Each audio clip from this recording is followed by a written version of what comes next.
This episode of WCP is sponsored by Bezel, a trusted marketplace for buying and selling watches. With over 18,000 and counting watches listed from both private sellers and professional dealers, you have your pick of the litter from brands like Rolex, AP, Patek, and more. Bezel is one of the highest rated marketplaces for watches. Inside the Bezel app, you can make offers on watches, buy them outright, bid at auction, all with confidence knowing each timepiece is authenticated by an in-house team of experts. For more information, visit getbezel.com or search Bezel in the App Store and download the app today. What's going on here? We got a shoot. What are you guys doing? Gray market roulette. Gray market. Listen, Roman's already in 50,000. He has the choice of 2 watches at 100K. We got a mystery watch. So he's in 50 grand or what? He's got to pick. He's got to pick one of these? He's got to pick one of these. Come on, man. We got shit to do. Let's get the out of here. Yo, come on, man. Look, let him pick. Come on, Roman. Pick one. Let's go. We got to shoot. We got to shoot. Come on, let's get out of here.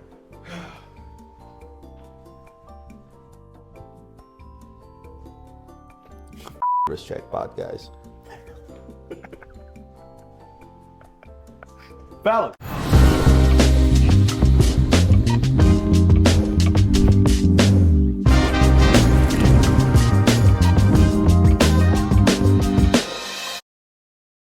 What's happening? Come on up. Who? Him? Come on up. Thank you, Perri. Office is sick, man. We try. This place is cool. Can you tell I like Formula One? Yeah. Big ass car hanging in the middle. What's going on, bud? Good to see you. Good to see you. What's going on? Rahsawn? Yeah, we met. Ben. What's going on? I don't know this guy. What's your name? Ben. Ben, nice to meet you. Come on in. All right, so welcome to Luxury Bazaar headquarters. We Very try nice. to keep things a fun working environment, Yeah. a fun place to come. I come from a corporate world many, many years ago, and sitting in the cubicle is not a lot of fun. No, it isn't. So we try to make it look cool, feel cool, so that I feel like if there's a vibe, Yeah. the people that work for you, they kind of go with that vibe. So what I like to do is I'll actually just like to display the work of our people. This is photography all done in-house. So these are some of the shots that were done for Instagram, for website, lifestyle photos, as we like to call them. At first, I thought about putting a bunch of people up here, but again, it's awkward if somebody gets fired. So, but this is all done by photography, and you know what? We're a watch place. What a better thing to display than the actual watches, especially if you got some good shots of them. Yeah. So the guy that painted that car. Yeah, I was gonna say clearly you're an F1 fan. I am a big F1 fan, and I actually won that car in auction. Oddly enough, the artist, his name is Gisbar. He's a French guy. Currently lives in Portugal. I actually just spent some time with him a few weeks ago when I was there. Okay. He also did those, so like the Pez Davids. Those are fire. Yeah. And what I loved about him is that the shipping containers actually become the pedestals for them. Yeah. It's like really raw. That's tight. This guy did basically a tribute to Ayrton Senna, one of the greatest to do it, who's unfortunately no longer with us. It was a bitch getting that car in here. It's 1,500 pounds. We had to take it all apart, put it back together. Originally, I was gonna have it hung on the wall sideways. Right. Until I realized I gotta rebuild half the damn building. And my engineer, contractor came in, he brought an engineer, he's like, Roman, you're gonna have to remove all of this. And I'm like, I'm good. And so he just made it look like it crashed through the wall, which Carol is not too happy about because it's pointing right at her. But it's supposed to be pretty secure. This guy actually came to us as a gift from a client. Okay. So the Black Panther AP. Yep. So some clients receive one of these as a gift. It's like a $25,000 gift. Crazy. And the gentleman called us. He's like, "What the fuck am I gonna do with this? Where am I put that?" You know what I mean? I'm gonna send it to me. Right? It came in a big crate. The reality of the eyes is kind of scary. Wow. And at night he lights up. So all this lights up under a black light. All the veins and all that stuff really light up. And I couldn't think of a cooler thing to put in here. Yeah. My friends at Watchbox, so I'm obviously know Danny Godric really Yep. well. He collects a lot of the Universal stuff, and he has like all these humongous figurines. Like finally I got one. Yeah. Right? He has the Incredible Hulk that's probably twice the height of this. Crazy. And it's huge. It's probably twice as wide and twice as tall. It's actual stuff that. So this was gifted to him when he purchased the watch? Yeah. That's crazy. Yeah, and then he said, well, what am I going to do with it? Yeah. I know exactly what you're going to do with it. You're going to ship it to my office. Yeah. Talk about gift with purchase. And that's how he ended up here. Do you guys know Adrian? Yeah. Hey, what's happening, man? Perri, nice to meet you. New York. New York? Yeah. Wrist check pod. Welcome to this. Oh, yes. Yeah. This is Hello. our head of logistics. Natalie. I've seen you on the gray market. Yeah, Nice to we meet have you. we have the vault that's Oh, half yeah. empty now because stuff is still coming back from Sure. Vegas. And there's rhyme or reason, and everything is super organized back here. Yeah, wow. Thanks to Natalie, our Siberian queen, as we like to call her. By the time this Rolex leaves here today, it's going to get packed under a camera. Whatever came in today got unpacked under a camera. Got it. Nobody could ever say they got a brick in the box, or they received a brick, or they send us an empty box and try to get over it. And people try that. It reminds me of one of my favorite episodes of Gray Market. Probably not your favorite. The one we lost 150 grand? Yeah. Yeah. That was, it wasn't Natalie's favorite either. Come on up. Hi. This is really cool because, so Muhammad Ali was known to wear Cartier. Yep. And I was at a card show. I collect cards. Not baseball cards, Formula One cards. Okay. I'm walking by and I see this little booklet, which is just a booklet from a retailer that retailed Cartier. Mm-hmm. And it's signed by Muhammad Ali. Wow. So I'm like, okay, I have a glove signed by him. It's watches, it's Muhammad Ali. Yeah. And this is how this came about. And the guy made it look like a Cartier box kind of thing. Yeah. I thought it was really cool because it was a time where Cartier was really concerned about their image as being the rich man's watch and Sure. stuff like that. And an average African American could afford a Cartier. Yeah. So Muhammad Ali, that was his way to say, hey, we can do this. Fuck yeah. So this has a lot of meaning outside of just his signature, if you will. I love it. The Louisville lip. So this was cool. So the other side of the card Hey, nice to meet you. is the tribute to Erickson Senna. Oh, this is tight. So I like pop art and I like F1. So this Yeah. was like the perfect combination. This is my business partner, Alice. Can you tell he's a Phillies fan? Ah. Not at all, right? You can't. Oh, okay. I see. Yeah, you're a real deal. Can you tell them what you say? Alice, no offense. These guys are from New York, so These guys are from New York. I'm sorry, I have to. Yeah, I'm a Yankees fan. Sorry. So You know what? The way it's going now, we might. we're going to see that. I think we're going to see I that mean, World the way Series. it's going right now, they both have the best record in their leagues. Just- it's Might still- see you at the game. Just so you know how old he is, he was here. He was there. Just say. My youngest daughter was here. Yeah. But and then some Russian shit on the wall. Yeah. That said, life is good. Is that caviar? Yeah, it says Sweet. life is good. No, it's written with the black caviar On top of Okay. the orange It caviar. says life is great. Nice. This is where Ian. Hey, now, what's up? I know this also looks like a mess, but it's No, not. it doesn't. It looks Because everything has rhyme or reason behind it, right? So all the sets are movable, and what they usually do is they can set up a set here, here, there, even here, and depending. This used to be a fancy conference room, which I said, I don't really fucking need it. Yeah. Like, we used to have a humongous table in the middle made out of granite. We inherited with the building. Okay. Took 20 guys to get it out of here. Then we had that table in the middle, and now they just use it for storage. Basically, right? So there's a set back there. You can do stuff for watchmaking. And I think you're in the process of fixing it all up. They always change it. Yeah. It was different yesterday. So It's nice to have like a space where you can kind of do that with too. I mean, you can always change things up, make it different. It serves you. we started with a static studio actually back here, right? And we used to have like the soundproof curtain and the whole to-do and lights hanging.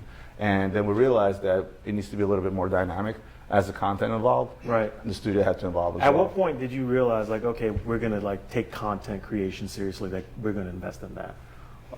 When the first person asked me, oh my God, is that Roman Sharf, a YouTube celebrity? Ah. And my narcissistic personality, I just said, oh, hell. Let's get it. No, but honestly, it was when we made a decision in the business, and maybe we could talk about more in our podcast, when we made the decision to go from, mainly being a wholesale operation back to our roots and being retail. We realized Gotcha. that brand name recognition is the best. Yeah. People buy you, they don't buy the product. Facts. And the best way to do it today's day and age is 3 C's, creative, content, consistency. Yes. All right, so that concludes our tour. What do you guys want to do next? In life, there are choices and options. Choices set the tone. Options change the mood. And while you aren't able to drive 2 cars, you can, however, travel with 2 watches. Introducing the Shuttle, a traveling watch case in collaboration with WCP and Wolf. Godspeed. Available at wristcheckpod.com. Welcome back for a special episode of Risk Check Podcast. This one's going to be a fun one. We got a very, very, very special guest today on the show. But allow us to introduce ourselves first. My name is Perri. I'm Rahsawn. I'm Ben. and we make up the Wrist Check podcast. Today, we happen to be in a very special location. We're at Luxury Bazaar with none other than my man, Mr. Roman Sharf. Thank you, gentlemen. Thank you for joining us on the show, my man. Thank you for coming. Glad to have you. We're going to have some fun today. We're going to get into a little bit of your story, your business, and the future, I hope. But before we get into that, we have what's called our honorary wrist check.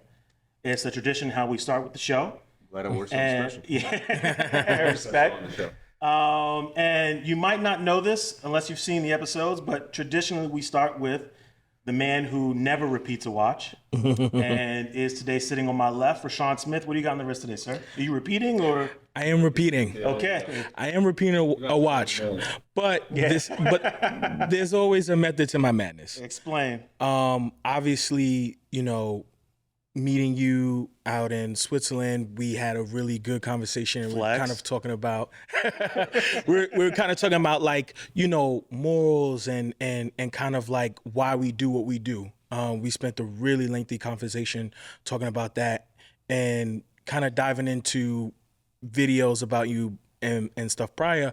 I was like, well, I have to bring something that's special to me. And the watch that always calls me is the traditional Rolex Cellini Danos. Absolutely my favorite. I have so much emotional connection with it. It's the watch you got married in. It's the watch I got married in. Shout out to my wife. And just speaking to you about your connection with timepieces, I was like, I have to wear something that speaks that same kind of passion. And that's what I feel. People ask me, what watches are worth. Those are the priceless timepieces as far as I'm concerned. I've always said it. You're double wristing today. Yeah, I'm Yeah, double he is. wristing. What do you got? What's cooking One over of there? them's a piece of shit though, but the other one's my tried and true, as you know, Newman Dow Orsiflex Daytona. Respect. Literally a part of my identity at this point. Has my name on the back of it and ain't going nowhere. Yeah. The other one is a Kith Now this is tag watch. You gave them some flack I gave him flack. about this, and now you got one on the wrist. Explain. It was gifted, Oh, okay. and we Who did some. sent that to you?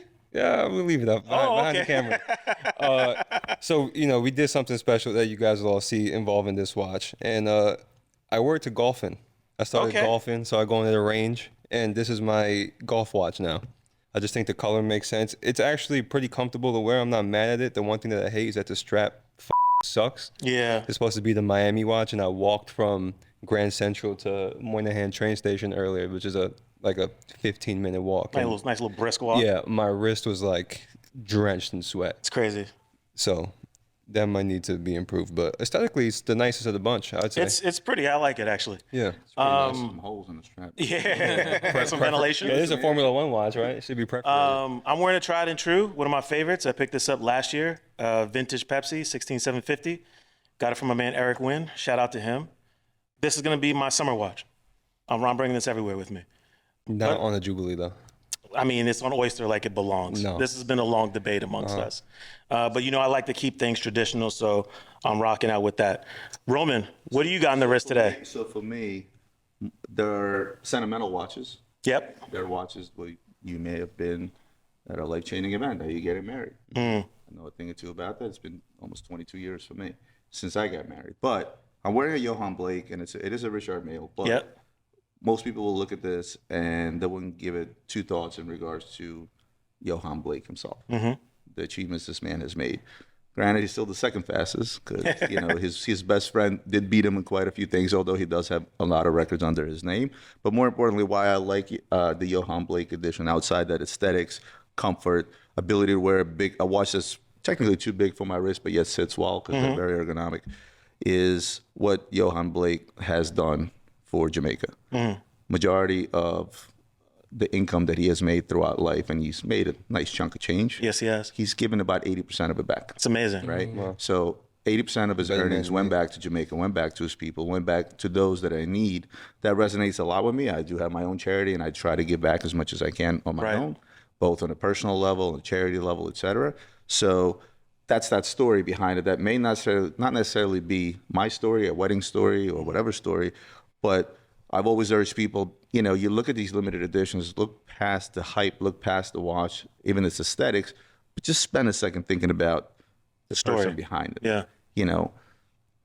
my best example I always use was the Jay-Z Audemars Piguet. Okay. That was the first time that, a snooty, quote unquote, white world of watches in Switzerland decided to take a shot at a guy like Jay-Z and bring themselves into the world of hip hop. Yeah. Right? There was nobody would ever touch a hip hopper with a 10-foot pole. No. Prior to that. And they came out with a Jay-Z limited edition. Shit was cool too. You had It was big ass box. came with the iPod. It came with an iPod that was signed by him. Super limited, 10 platinum, 50 in rose, and 100 in steel.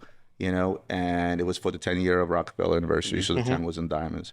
And again, you start thinking it from a perspective of not just horology, not just the brand, not just hype and aesthetics, but also the person behind the watch. Right. I feel it makes the watch that much more important. Yeah, it makes it meaningful. Meaningful. Exactly. You know what I'm saying? Yeah. It adds a level of context to it where you're actually able to enjoy it on another level. Exactly. Like, it's cool to wear Richard Mille. They make fantastic watches. But to take into consideration the story about how that actually came about, I think makes it feel a lot better. Yeah, well, the original was, modeled after a Jamaican flag. Yep. So it had a lot of DNA, a lot of Jamaican DNA in the original watch. Even the finish itself was kind of like a weird finish.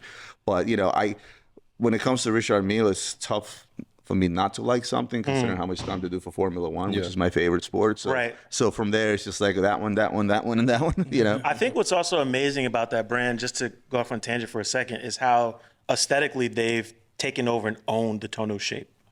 Right. And now it's like, because it's a shape that we've seen before, other brands have done it. Actually, when you look at a lot of watch brands, the DNA of that shape is still there. Well, the OG was Frank Mueller. Exactly. Frank Mueller was the OG of the tonneau shape, which is, oddly enough, when Richard Mille first came out and they were being discounted heavy because nobody gave a shit. Yeah. Oh, it looks like a Frank Mueller. Yeah. They're trying to bite off a Frank Mueller. I'm just like, come on, guys.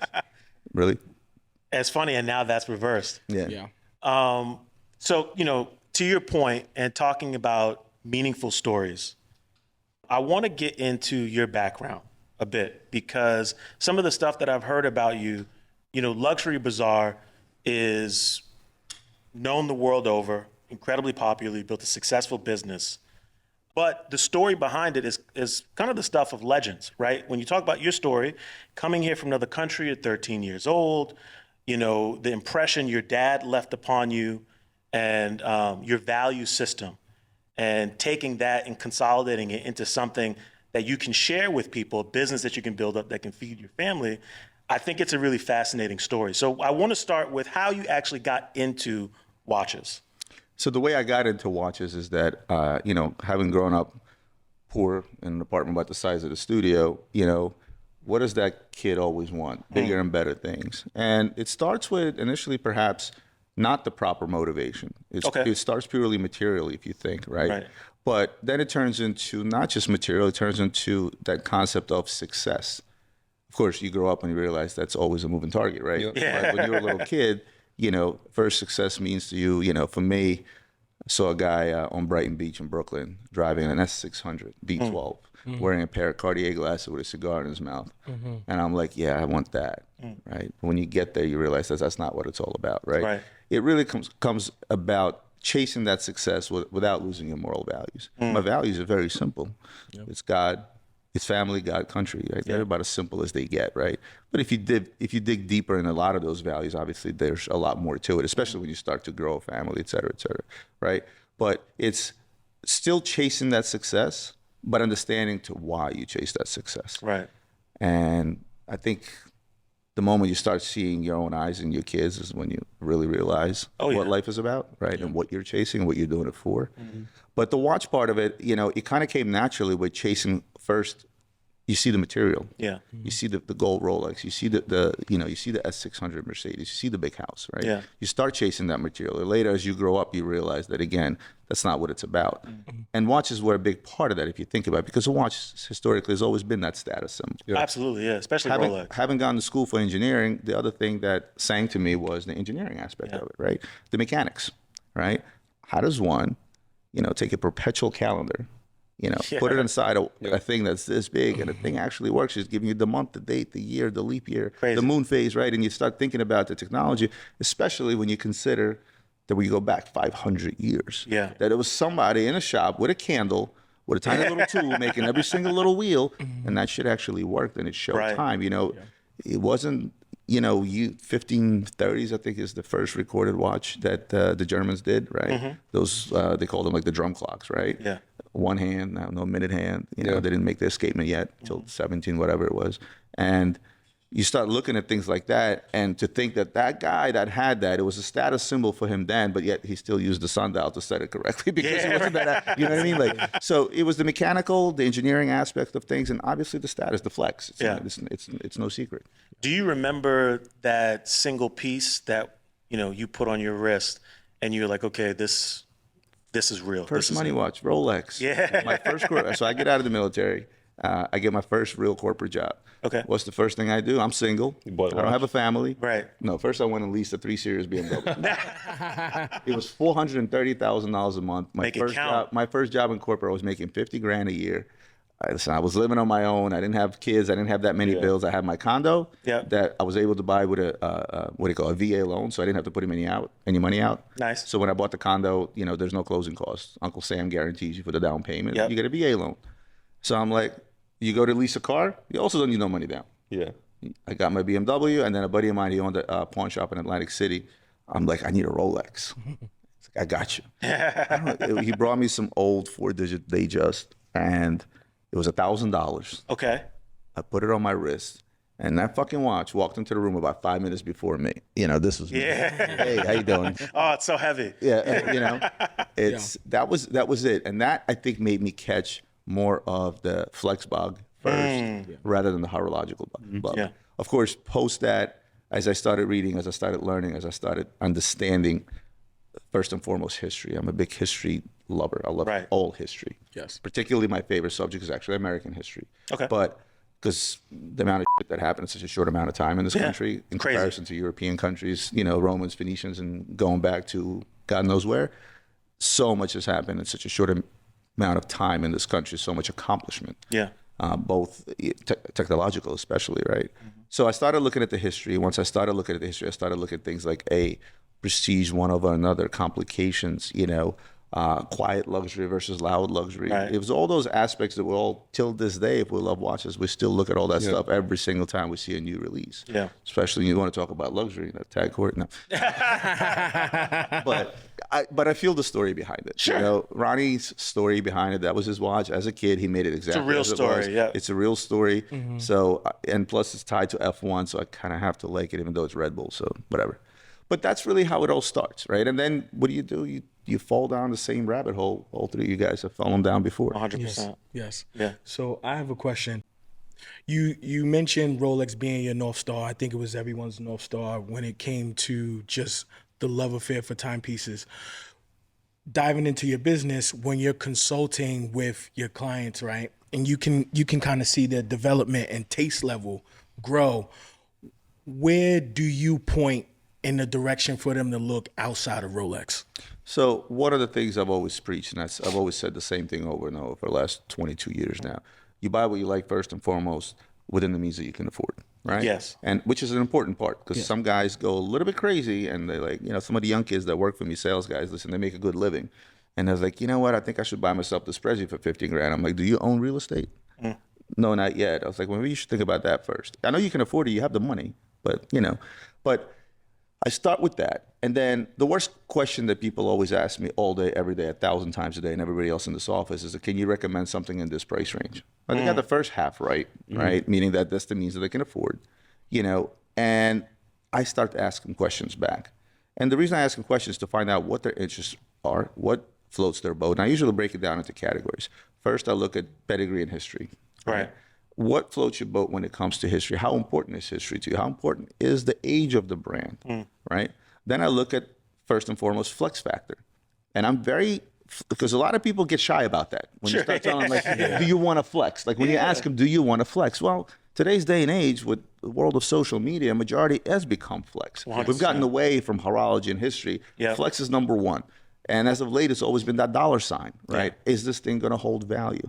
Once I'm able to get past the basic set of questions, I can then make a suggestion, right? But if you look at past Rolex, and if we're looking sort of in that same price range, let's stick around that 10,000 under price range, I always tell them, look for a dress watch if you have that Rolex, right? Because if you want to diversify it in terms of how usable a watch is, if you want to wear it with a suit or a shirt that has tight cuffs, you may want to consider a dress watch. If you're not a dress watch guy, Omega is usually the obvious choice. Can't go wrong with Speedmaster. Everybody. Well, here's the thing: is that everybody says you have to have a Speedy. In your I don't think you have to, but that's what most people will say. Will say you have to have a Speedy in your collection. There's only one problem with a Speedy, because as the collections evolve, and how do they usually evolve? Upwards in terms of price points, right? Collection usually evolves from less expensive to more and more expensive. Yes. The minute you hit that $25,000-$30,000 threshold, what happens to the Speedy? It sits in the box. Because now because of the flex thing, you can't put yourself. Well, people used to see me in an AP. Yeah. I can't put an Omega on now. You know what I mean? You see what I mean? So that's kind of it. I also talk to people about, modern versus vintage. I always tell them, if history is something that sinks to them, go to the roots, right? Right now, you're buying manufactured collectibles versus real collectibles. It's a numbers game, especially when it comes to Rolex. So there's so many different ways so many different watches I can point somebody to. But what I try to do my best, and I teach my salespeople to do the same, is ask, listen, and then make a suggestion. Because the minute I tell somebody something, they automatically become biased.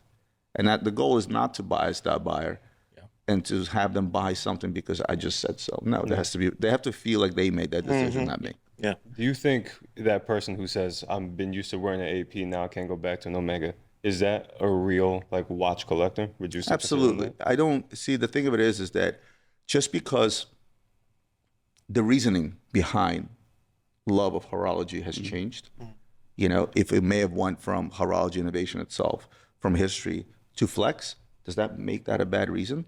Right? It's still a reason to love watches. If flexing is one of the biggest reasons, or those that see dollar sign and say it's an investment is the one reason that brings that person to put a timepiece on their wrist, doesn't make that reason wrong. That's how I feel about it. No, it's a good point. I want to talk about the inception of Luxury Bazaar, right? So we talked about, you get out of the military, you got your condo, you get your heavy Rolex, your heavy 4-digit Rolex. Oh, it's still heavy. What happened in your life? What transpired where you're like, you know what? I'm going to start selling watches. This is going to be a business. Pure fucking accident. Really? So I'm in corporate. By the time I'm almost 26 years old, I'm a VP at a major bank. Okay. I'm commuting to New York City, 2 hours each way, 4 hours a day. I'm working a very demanding job.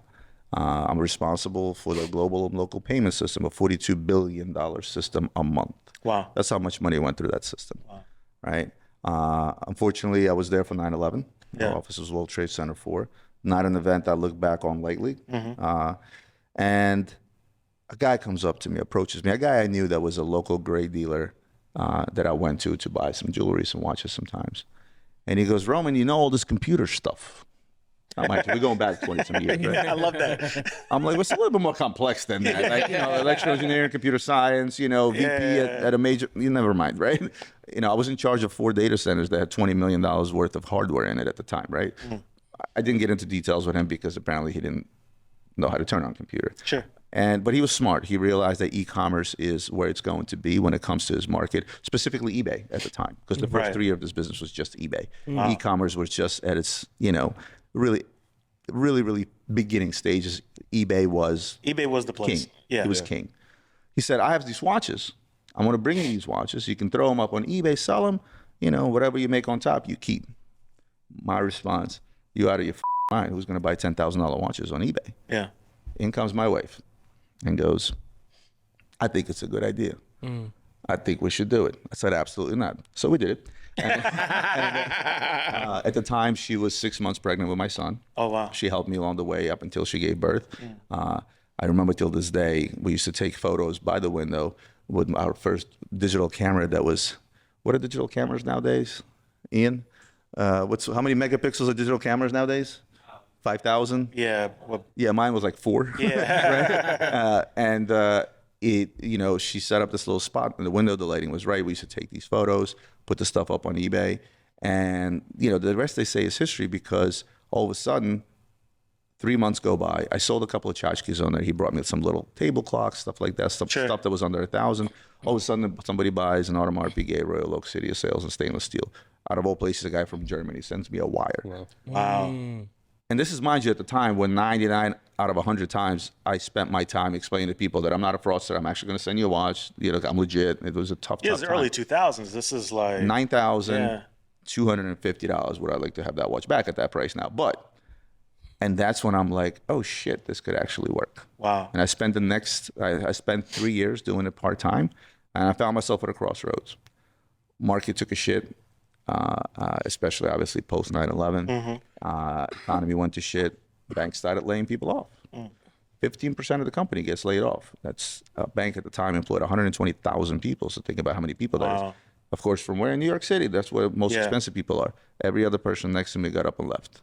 Wow. So a managing director, 20 some years with the bank, get up and leave, and I'm just like, all right, well, this is getting interesting. Yeah. And then the department I was in was getting downsized because I was working as a part of a 5-year project to basically merge 4 different locations, Singapore, Kuala Lumpur, New York, and London, into one. Wow. And I knew that my job was ending. Of course, I had enough connects with the banks, and I made a good enough name for myself where I was going to be put into a different department 9 months down the line.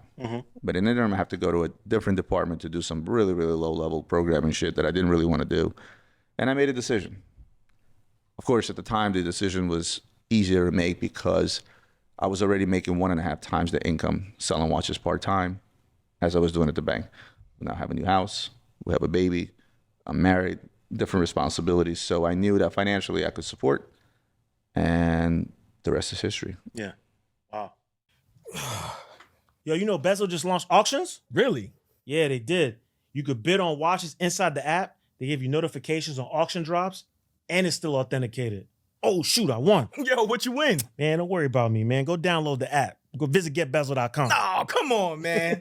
And so you were sourcing all of these watches during that time from this gentleman? So he brought me all of his watches. For the first year, you know, whatever watches he had, he would bring them to me and say, hey, Roman, your cost is $1. I'd sell it for $1.10, $1.20, make my profit, move on. Of course, as I got into the business, especially deeper, especially when I started doing it full time, I then went out and found my own vendors. I then went out and, actually managed to get a credit line from Danny Godberg. Oh, wow. The guy that owns Watchbox, which is what I kind of say was kind of the godfather, because every time I would go and pitch this whole internet thing to people that said the same thing, who the hell's going to buy watches on eBay or on the internet? Because I built my website. 3 years later, I launched the website. Yeah. And Danny, I don't know if you ever met him, you know, you got about 3 minutes with Danny. His attention span is like, you know. I came into his office, big badass, beautiful presentation, Excel graphs, the whole to-do, and where, you know, like typical banking corporate presentation. Sure. He sat there for a few minutes. It's like, okay, guess what? What do you want?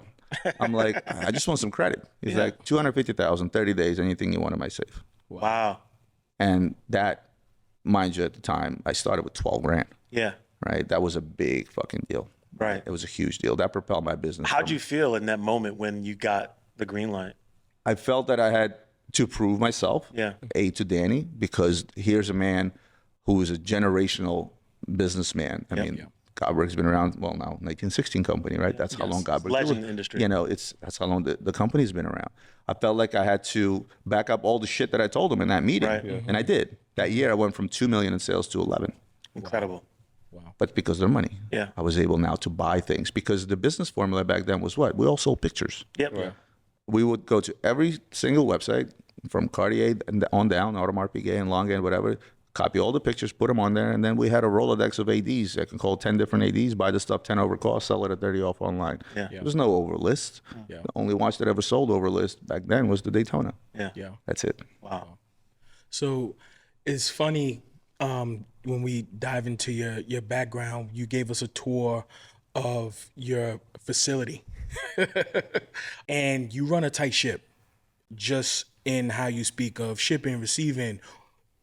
Pieces go in, pieces go out. You got media here, you got sales here, all of those kind of things. Can you speak to what kind of accountability it took to get to this point? It's actually very hard, believe it or not, because remember, it's starting as a one-man band out of my basement, right? Part-time. Yeah. Right? Growing pains was a big deal. And the reason it was a big deal because this was also an industry that was so brand new and so growing. You know, the space of e-commerce was new. Yeah. And then the space of watches and luxury goods on e-commerce were very new. We went from eBay then to our own websites, right? There was no social media yet. No. So every new technology that came along brought forth growing pains. But one of the things that I always went by, this has always been a saying of mine, is that you dream big and you take small steps to get there, right? So I knew what the big dream always was, right? And I knew that I have to take small steps to get there. SOP, military term, standard operating procedure. Yep. I knew that in the very beginning, whether it was me, then me and Anna, 3 more people, 4 people, 5 people, as we grew, every single process that I would put forth, I would actually myself write an SOP, how to do it. Think of it, I treat it as like, oh, here's a factory, and I'm gonna have each person press certain buttons. Just dumb it down. Here's your buttons 1 through 5.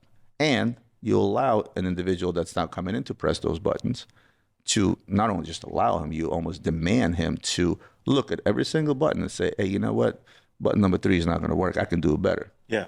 And show me, and then do it. Give the people the freedom to improve upon your process. You want something done right, do it yourself. That stands true with me. Sure. You know what I mean? And I've done every single job in this company, from shipping to receiving to accounting to marketing, you name it, to photography. Yeah. So, but then you're able to bring on somebody else who's got their own skill set that better than yours. And the hardest part is to let go.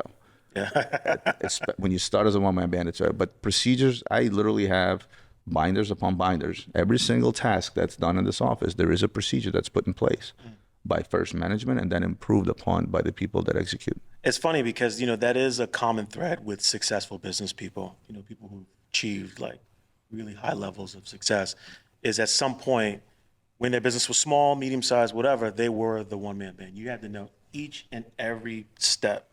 You had to own it so that you could pass it off.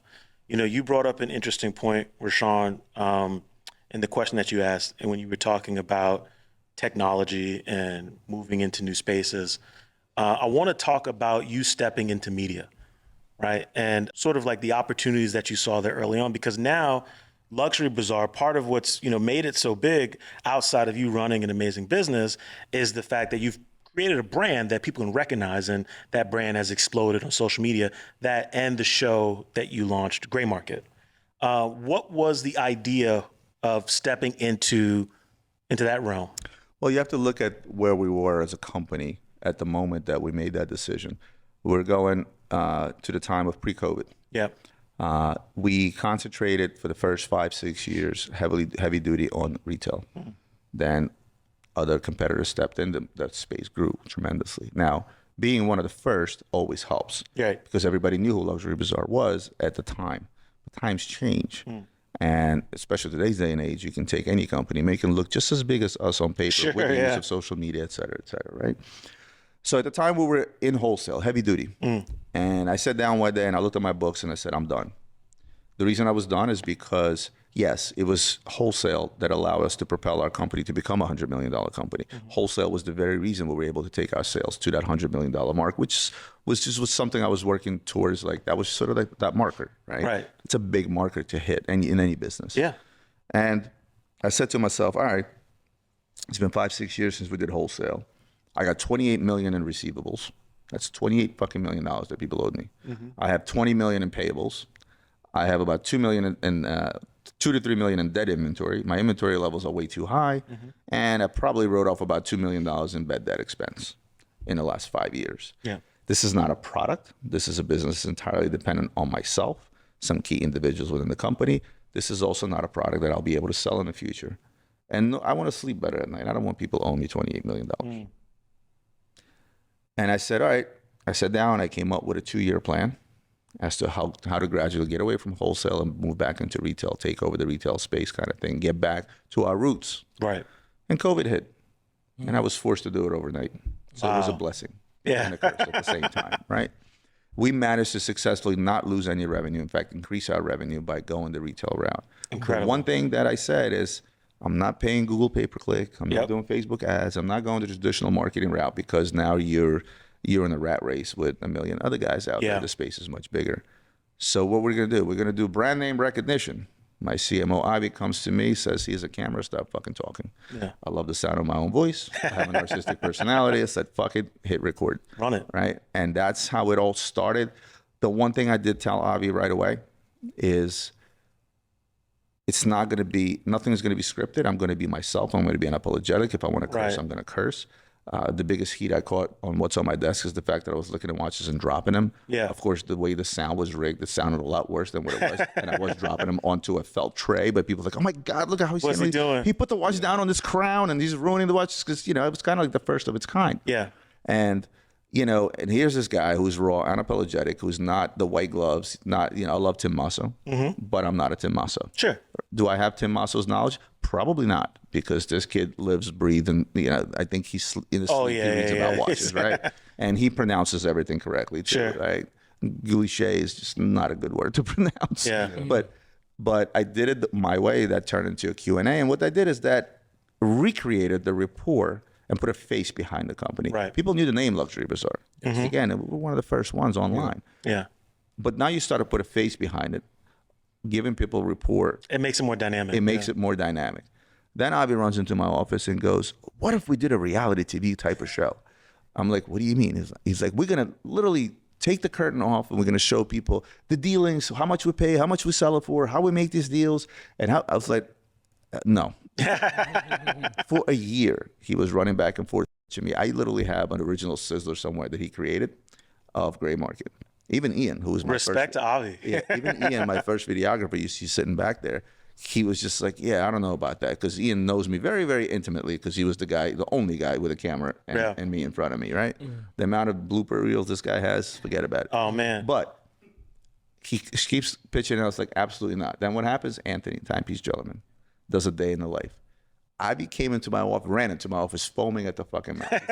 This was my idea. We should have did it first. I don't give a fuck. Come Monday, I'm turning on the cameras. I'm like, yeah, whatever. Respect. I walked into the office Monday.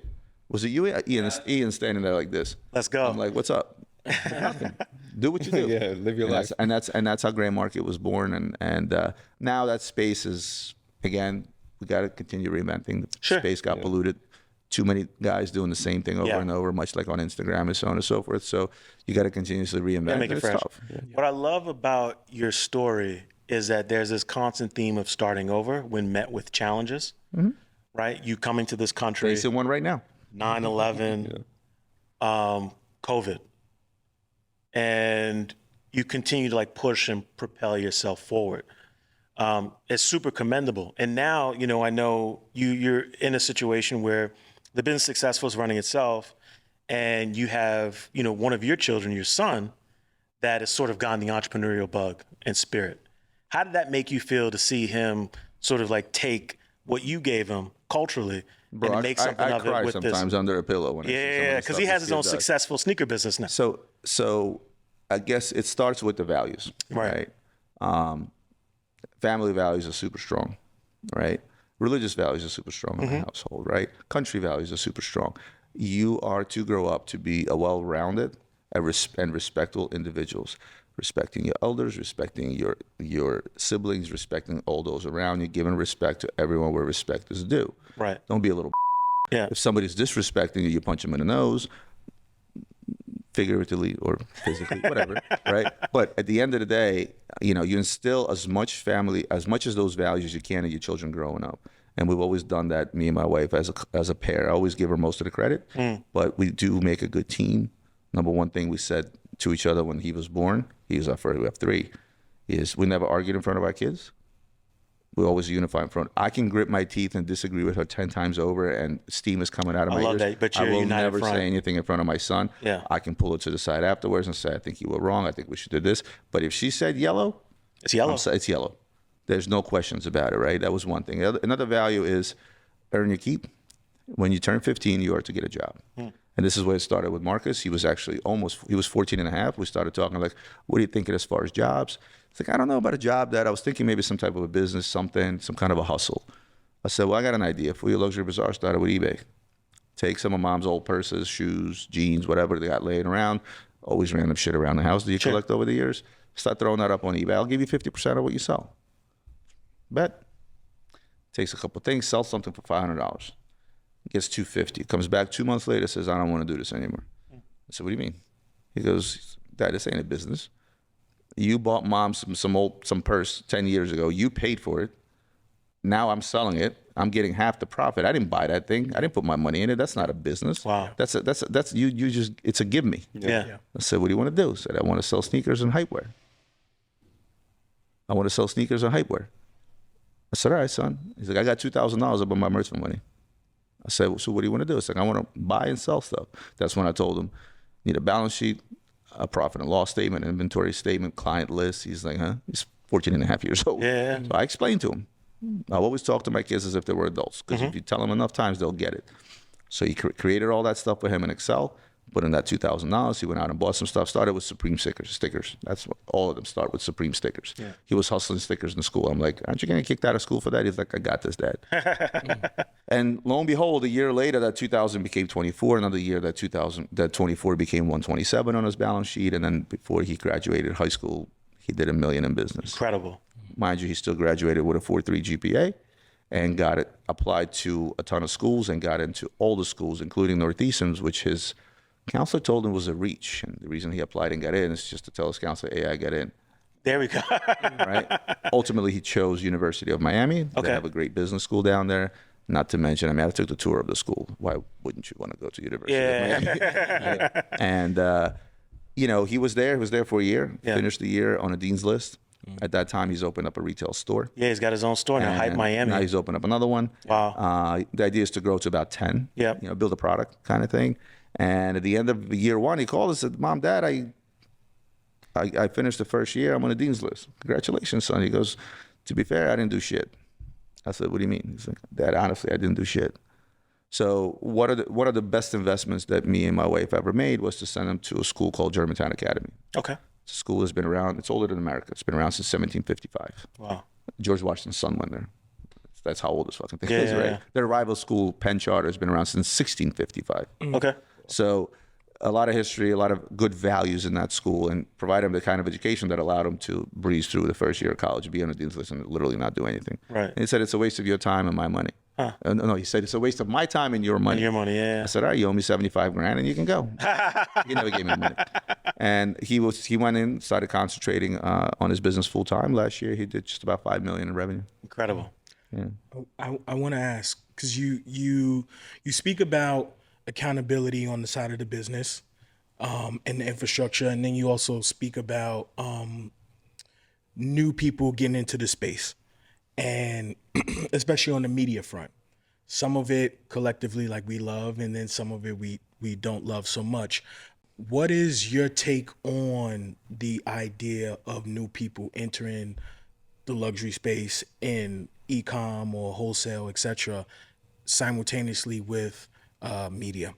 So it's like when I started, it was very new. We didn't really know which route to go, but there was a formula, right? We knew that eBay was it, right? A couple of years later, we knew you wanted to back that up with a website, right?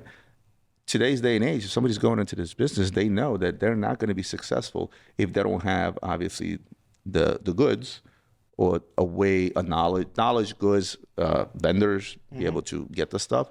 But now the media component of it is a given, just as going on eBay 20 some years ago was a given. Yeah. It's kind of become that industry standard at this point, right? In fact, there's an overload of it, which is why you're seeing consistently views and engagements going down across platforms. Because again, what happens when too many people get into that space? What's that next new thing that's going to propel that back, right? There's going to be another new thing. You know, with AI on the rise, we don't know that's some scary shit.